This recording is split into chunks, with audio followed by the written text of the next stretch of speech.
But not every country is expanding its population. More than a dozen are actually losing population. Among them, Japan. CCTV's Mike Fern has insight into a phenomenon known as negative or zero population growth. Japan's birth rate has been dropping since the 1970s, down to a record low of just over 1 million last year in a population of 127 million. 4 decades of falling births have eaten away at the number of workers. 1% shrinkage in population, this would lower Japanese economic growth by about half percentage point every year. So 0.5% to GDP, that's about 2.5 trillion yen every year, is kind of a potentially lost economic revenue. Although the death rate is rising, Japan has one of the highest life expectancies in the world, an average 84 years, which means fewer people are paying and more claiming social security.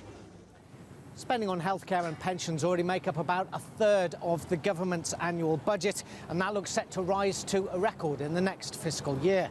The International Monetary Fund warns that rising social security costs, particularly healthcare spending, adds to an already high fiscal risk in Japan and make it increasingly difficult for the government to manage its public debt burden. The government's trying to encourage people to start families, scrapping taxes on cash gifts to pay for weddings, home buying and childcare, and promising to cut daycare waiting lists to zero.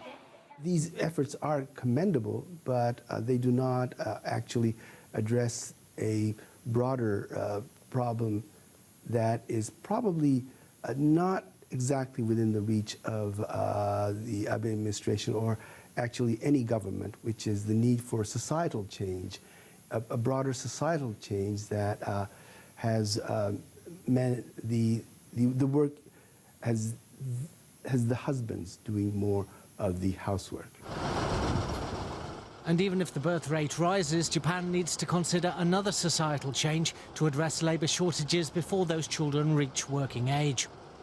I think it's just a matter of time that Japanese society as a whole will have to decide that they have to embrace the idea of immigration. If birth rates and immigration levels stay low, the government says by 2060, only 51% of Japanese will be working age, while 40% will be 65 years or older.